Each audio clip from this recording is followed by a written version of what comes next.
इस वचन के द्वारा हमें जो बोलना है परमेश्वर सिखाइए पवित्र आत्मा के द्वारा सब धन्यवाद देते हैं जीवन के लिए सुंदर से मौका आपने दिया है हमें वचन सुनने के लिए प्रार्थना यीशु मसीह नाम से करते हैं। और लूका की 8 किताब में यहाँ पर एक विषय में हम लोग देखेंगे कि हम परमेश्वर को क्यों धन्यवाद दें, क्योंकि परमेश्वर ने हमारे जीवन में महान काम किया, इसके लिए हम लोग धन्यवाद देते हैं। यहाँ पर भी उसी हिसाब से है। एक मनुष्य है और दुष्ट आत्मा से ग्रस्त है और लूका 8:29 में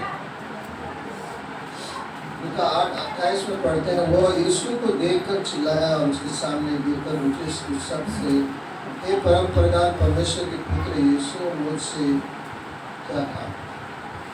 तो दुष्ट आत्मा वो व्यक्ति के अंदर से चिल्ला रहा है और कह रहा है कि हे परम प्रधान परमेश्वर के पुत्र यीशु, मुझसे क्या काम। दुष्ट आत्मा से यीशु मसीह का क्या। मैं तुझसे विनती करता हूँ, मुझे बिगाड़ न दे, यानी कि मुझे सता नहीं यीशु मसीह, क्योंकि वो दुष्ट आत्मा जानते थे यीशु मसीह परमेश्वर है, परमेश्वर का पुत्र है और जानते थे। लेकिन क्या हम उस रूप से जानते हैं यीशु मसीह को इस रात को, और उसका क्या होता था उसके जीवन में, क्योंकि वह अशुद्ध आत्मा को उस मनुष्य से निकलने की आज्ञा दे रहा है, इसलिए वह उस पर बार बार प्रबल होती थी। यदि लोग उसे सांखी और बेड़ियों से बांधते थे तो भी वो बंधनों को तोड़ डालता था और दुष्ट आत्मा उसे जंगल में भगाए फूलती थी। यीशु ने उससे पूछा, तेरा नाम क्या है? उसने कहा सेना, क्योंकि वो बहुत दुष्ट आत्मा उसमें बैठ गई थी। उनका नाम क्या है दुष्ट आत्मा का नाम? तो उन्होंने कहा कि हम सेना है, हम बहुत हैं। सेना का मतलब है कोई व्यक्ति बोलता है कि इसमें 4000 के ऊपर हो गया और दुष्ट आत्मा एक व्यक्ति है। लेकिन आगे क्या होता है? उन्होंने दुष्ट आत्मा उन्होंने उससे विनती की कि हमें अकान गड्ढे में न जाने की आज्ञा ना दी, यानी कि उनको डर लग रहा था कि यीशु मसीह शायद आज्ञा दे कि उससे निकल कर नरक में जाए, जो उनको घर था। तो वहाँ पहाड़ पर असुरों का एक बड़ी झुंड चल रही थी, इसलिए उन्होंने उससे विनती की कि हमें उनमें से बैठने दे, और उसने उन्हें गाने दिया। तब दुष्ट आत्मा उस मनुष्य से निकल कर सुअरों से जैसे गए और वह झुंड कड़ाड़े पर से झपट कर झील में जा गिरा और डूब मरा। करीब 2000 सुअर थे। ये दुष्ट आत्मा ने कहा कि हमें सुअर में जाना है, और सुअर में चले गए। जैसे वो ऊंचाई पे थे और ऊंचाई से उतर कर नीचे के पानी में जाकर वो सब के सब मर गए, सबके सब सुअरों को गए।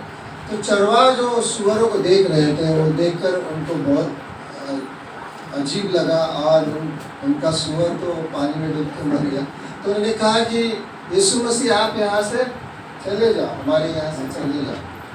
ऐसा दोबारा होते रहेगा तो उनके सुअर मर जाएंगे। लेकिन शैतान सुअरों को पसंद करता है। एक तरह से इसका मतलब ये है कि सुअर हमेशा गंदगी में रहता है, गंदगी में चलता है, गंदगी में इसको अच्छे पानी में डालेंगे तो वो नहीं रहेगा, लेकिन गंदे पानी में देंगे।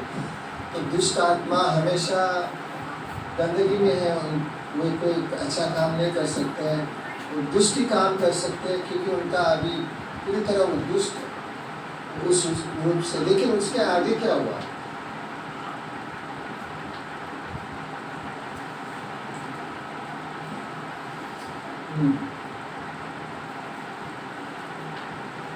(37) में जब गिरोसिनियों के आसपास के सब लोगों ने यीशु से विनती की, हमारे यहाँ से चला जाओ, क्योंकि उन पर बड़ा भय छा गया और वो नाव पर चढ़कर लौट गए।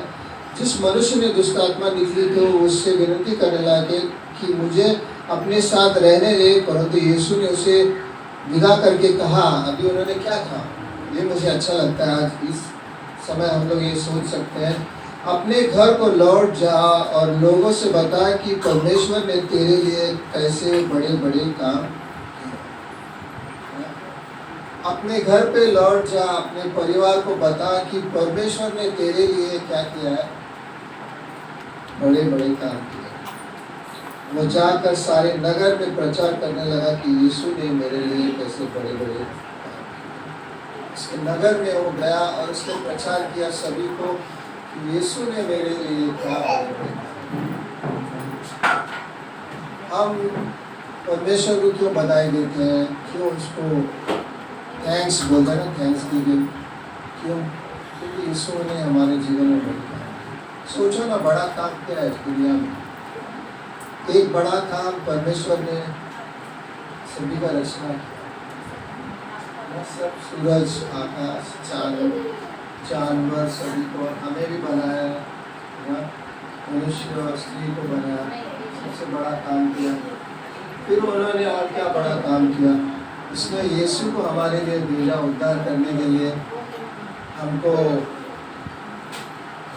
हमको अंधेरे से निकाल कर हमें उजाला में लाने के लिए उसका क्रूस पर बलिदान हुआ, और उससे बड़ा काम क्या हो सकता है। तो वही नहीं, परमेश्वर ने हमको यीशु के बाद क्या दिया, हमारे पवित्र आत्मा दिया है। अरे बड़ा काम इससे क्या हो सकता है कि हमारे अंदर पवित्र आत्मा है। और यही बड़ा काम ने उसके बाद उसने हमें क्या दिया है, कलीसिया दिया है। इससे बड़ा काम क्या हो सकता है। हम कलीसिया के जीवन में जीते हैं, कलीसिया का एक परिवार है, उसमें हम जीते हैं, हम परमेश्वर का जीवन के द्वारा चलते हैं, एक दूसरे के लिए प्रार्थना होगा। आज उससे बड़ा काम क्या हो सकता है। और उससे बड़ा काम और क्या हो सकता है, उससे बड़ा काम यह है कि उससे परमेश्वर का वचन है। अब किसके पास बाइबल है यहाँ पर, आप बताओ, बाइबल किसके पास बाइबल है? किसके पास बाइबल नहीं है हाथ में? मुझे बाइबल बहुत पसंद है, क्योंकि मुझे सब कुछ यीशु के बारे में और परमेश्वर हमारे लिए क्या किया है बाइबल के द्वारा पता चलता है। टीवी देखने के द्वारा पता नहीं चलता, समाचार देखने के द्वारा पता नहीं चलता। उसमें क्या अच्छाई है, आज देखने जाएगा तो सब उल्टा फुल्टा समाचार देता है। आपका माइंड ठीक भी रहेगा तो उन लोग आपका माइंड को खराब कर देगा। लेकिन हम बाइबल पढ़ेंगे, हमारा माइंड क्या होगा, साफ होगा, परमेश्वर की तरफ हमारा माइंड रहेगा। क्योंकि परमेश्वर ने जो यीशु जो है हमारे लिए क्या किया है, बड़ा काम किया है, उसके विषय में सब बाइबल में लिखा है। इसके लिए हमें बाइबल पढ़ते हैं। तो बाइबल में, पूरे बाइबल में परमेश्वर ने लिखा है कि दावीद के जीवन में, मूसा के जीवन में, पौलुस के जीवन में, और बहुत से एस्तर के जीवन में, और बहुत लेडीज है, सबके जीवन में परमेश्वर ने क्या किया है, बड़े बड़े काम उसने लिखे। मुझे याद है परमेश्वर ने मेरे जीवन में बड़ा काम किया, मेरे जीवन में आया, उससे बड़ा काम किया। आज मेरे जीवन को चलाता है, उससे बड़ा काम किया। और आने वाले समय में भी बड़े बड़े काम करेंगे, क्योंकि परमेश्वर है। हम उस आशा से जीते हैं कि परमेश्वर हमारे जीवन में बड़े बड़े काम करेगा, छोटा छोटा काम नहीं। लेकिन बहुत से विश्वासी उस आशा में नहीं रहते हैं कि परमेश्वर मेरे जीवन में कुछ बड़ा काम कर सकता है। क्यों? क्योंकि इस दुनिया का, शैतान का इस दुनिया में एक चाल चलन है। उस चाल चलन में आदमी उसका इसमें फंसेगा तो उसको परमेश्वर में बड़ा काम नहीं दिखाई देगा। इसके लिए हम हमेशा यीशु की तरफ ताकते हैं, यीशु की तरफ देखते हैं। हमको मालूम है कि यीशु मसीह हमारे लिए सब कुछ है। यीशु से हम लोग नज़र हटाते नहीं। बाकी सब है, दलदल का जीवन है इस दुनिया में। उस जीवन को हम, जिसे एक सुअरों का जीवन है इस दुनिया में, हम उस जीवन में नहीं जीते हैं, लेकिन हम यीशु के जीवन में जीते। यीशु ने एक सब से उसके अंदर से दुष्ट आत्मा हटा दिया। और सोचो ना, उसका परिवार से दूर था, वो गुफे में रहता था, यानी कि कहते हैं कि कब्रिस्तान में रहता था, अपने आप को मारता था, सब कुछ करता था। लेकिन एक क्षण में उसका जीवन बदल गया। यीशु ने सब कुछ कर दिया, अभी वो नॉर्मल हो गया।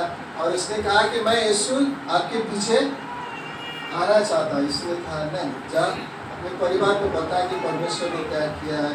और उसने परिवार को ही नहीं बताया, उसने पूरे नगरों को बताया तो परमेश्वर यीशु ने क्या मेरे जीवन में किया। इसी तरह हमारा जीवन है आज ना, हम परमेश्वर की क्यों इकट्ठा है धन्यवाद देने के लिए, क्योंकि परमेश्वर हमारे जीवन में बड़ा काम करता है और करता रहेगा, किया है और होता रहेगा, कभी कमी नहीं रहेगा।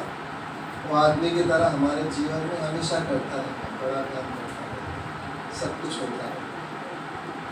इसी रूप से हम लोग सोचते हैं कि परमेश्वर हमारे बीच में जब हम आज करेंगे, इसका मतलब है कि आज क्या होने वाला, सबसे बड़ा काम हमारे बीच। आमीन।